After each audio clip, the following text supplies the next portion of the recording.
Hello, I'm PS3 welcome back, somebody here. So now that Battle Map Pack 4 has come out for Minecraft console, and that is the final piece of planned Battle DLC, it really does seem like the development focus has shifted away from Battle and into other parts of the game. And I figured this would be the perfect time to look back at some of the things we saw about Battle, during its development process, that really hinted at other things that were going to be coming out that were later removed at some stage in development. So yeah, so we're going through a bunch of Battle removed features that were in the game at some stage, but then were later taken out, that I think you might all find interesting, and hopefully you all do. If you do, like the video, let me know, because it helps out the channel a lot, and let's know you do enjoy the removed feature videos, and you want to see more of them for other parts of the game. But with that said, let's get straight into it, shall we? And let's start with the biggest removed battle feature, because it's a fully fledged map, which was made, to some degree, but then never made its way to the public. So you might be curious as to how they made a map, but then, no one ever found it. And the way this actually happened is because when they first properly revealed Battle, this was in June of this year actually, or I think it was May or April they revealed it. Basically, they invited some YouTubers and some press to come and play it. I was fortunately one of those YouTubers, so that means I have a lot of footage of the game before it properly came out. And the reason this is so interesting is because there was 8 maps available in the, the early alpha/beta thing.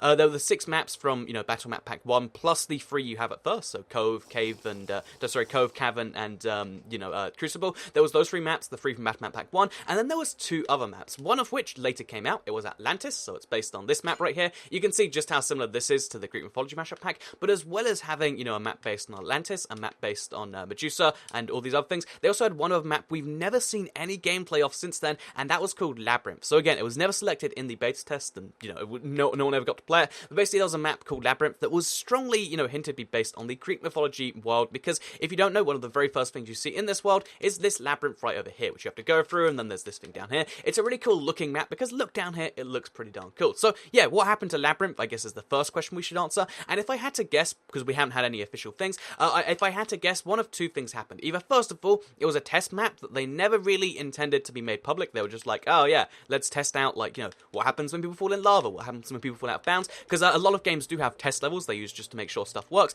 This could have been like the equivalent, like a debug level or like a test level. I don't know if that's too likely, but because it is something they could just copy paste straight from here, it could have just been an easy way to be like, oh yeah, let's test some stuff there. So yeah, that's possibility number 1, but I think the more likely one is that they did make the map in its entirety. They're they're planning on releasing it in Battle Map Pack like 3 or 4 or something, but then, they realized that people didn't really like the Greek mythology maps, because if you look at Atlantis and you look at Medusa, they're nobody's favorite maps. Most people seem to like the other maps a lot more, the default texture pack ones, the ones with cool themes and stuff, and that probably made them realize that it's probably better to just release better maps, and maybe at some point we'll see this as like a bonus for something or something like that. But if I had to guess, they made this whole thing and then just decided people might not like it, or, maybe they never really made the whole thing, it was a debug level. Who can say for sure? All we can say is that it was almost certainly going to look something like this, and yeah, this is a removed battle map, well, at least it's, what the battle map was based on, and that's very, very intriguing to me. So with that said, let's move on from here to the next one here, which is going to be other battle features from the very first reveal of the beta, I guess you could call it, because basically in the beta, you were going to have a lot more options as to how you set up your game. It wasn't just going to be competitive and game length, there was also going to be options on how fast items respawn. You could turn that off, or you could turn it on max. There was going to be options, about a whole bunch of different things, and all of these options were later removed. So the reason for this one, they kind of stated, was so that if you join a public battle mini game, it means you'll pretty much know what's going to happen. You can't get, you can't join a game being like, oh, everything's kind of weird, because otherwise you give whoever's, in charge of the rules, you give them a massive advantage over everyone else, which is something you don't necessarily want to do. So yeah, the battle map pack, all of the battle options were removed to kind of make the game a bit more consistent, and I like that a lot, but I wish they would come back in the private minigame, because again, there were so many options, and there was so much, possibilities. I was thinking like, oh, you can make some really cool minigames of this that never really did come to fruition, such as you could turn down or turn up the hunger rate, loads of stuff like that would have made some really awesome games, but sadly, they never made it to the full version of the game, which, a little of a pity there. But the coolest things to me aren't the things that we saw from the, the beta release, or the one they showed for press, but the most interesting stuff, in my opinion, came from the, the game code itself after the game came out. So yeah, these are variables that are inside the game code, and they're set to a default value whenever the game's going, but it's still very, very intriguing the fact that they're in there, because it means they were at one point playing around with them. So yeah, this comes from MC Elite Modders. He's one of the people who plays around the game files, mods it, look for stuff like that, because that's where you find loads of artifacts of, I guess, the, the game that 4J have coded and stuff, and basically if you look inside there, you can find some very interesting references to a lot of stuff. So yeah, let's go through these one by one, because first of all, it's just the kind of thing of like, oh, invulnerability, true, and insta-build, true. I assume that's for either a future minigame, or that's just, something that isn't true, but it's always set to true, so we have no idea what it really means. Invulnerability, I assume, is the, pre-round, basically where you don't take damage. That's set to like 15 or 20 seconds. Again, that used to be configurable, but now it's just set to true or false, I guess. But then this stuff after that gets way more interesting to me, because there's lives per round, and this is something something that on the Wii version of the game has been proven that you can set that to as many as you like, and it doesn't really make much sense, because if you have 9 life battle mode, whoever has the best stuff will just kill you 9 times, but still, it's really interesting that at one point they were playing around the number of lives you could have per round, and I absolutely love that idea of like, oh, you died, but let's respawn and try this again. Again, that's something you could do with the lives per round setting. Then there was team count, and this is the most telling thing to me at all, because it tells us 2 massive pieces of information about how battle mode is being planned, because as you all might have heard from previous videos, basically there was at one point going to be a team battle mode. It was going to be so that you could set teams up with people, and that sounds really, really cool, right? But this is, even cooler than that, because it says the number of teams here is 16. So unless you have 0.5 players on a team, which makes no sense, obviously, when they were first making the team battle mode feature, there was going to be 16 players in there at the same time. And this fits up with, this lines up perfectly with what they were already saying about 16-player multiplayer at Minecon. They said a few months ago they tested it, which means for battle mode, they were originally planning to release the game as 16 players. Obviously, something went wrong at that time, but still, the fact there was going to be 16 players and there was going to be teams, and this is something that still could come back whenever 16 players does hit the console, which I just think is amazing, and it's a cool little fact that, again, you hear from one tiny little variable in the code, but yeah, it's still set to 16, it's just the teams features has been disabled, and again, that's very, very intriguing to me.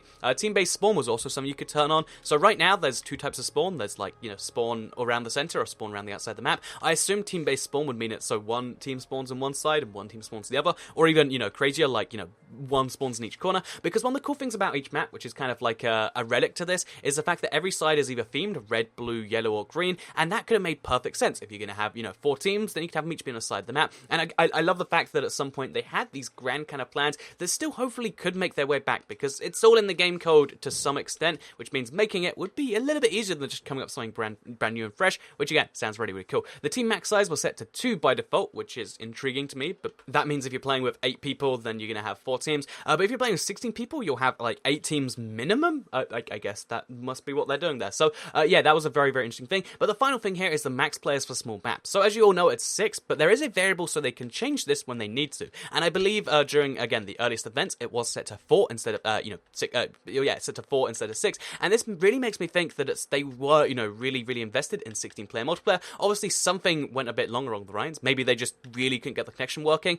Because if you only have 8 players and 6 players is for one map and 8 players is for another, then, the fact that, most of the time for most games you're playing with a smaller map is kind of interesting. But what I find really intriguing is the fact that because it is a variable, that means at some point in the future, if 16 players does come, they could make 8 the maximum size for the smaller maps and then 16 for the large ones. Again, just very interesting stuff that happened here. I don't know how much of their plans are, going to be back for battle mode, but the fact that so many things were put in the game at some point in development does show that, they have very big plans, but sometimes, getting all this stuff to work together can be tricky, and yeah, maybe next time you see a minigame, you can think about all the features that were removed from there, and it's cool that we get this, like, kind of big insight into what one of the big first, I guess, console exclusives was going to be like, and hopefully what it'll be like in the future. Again, Battle Map Pack 4 is the last piece of DLC, so that's the, that's the last of their, like, I guess, like, development work, but maybe we'll see something, like, just alongside another update, because I would really like to see all of this stuff hit battle. It just sounds so cool, the idea that, there could be 16 player, so I think 16 players is where you hit those really seriously giant scale battles. I love the idea of, having a team battle mode so that people who want to team and play with their friends,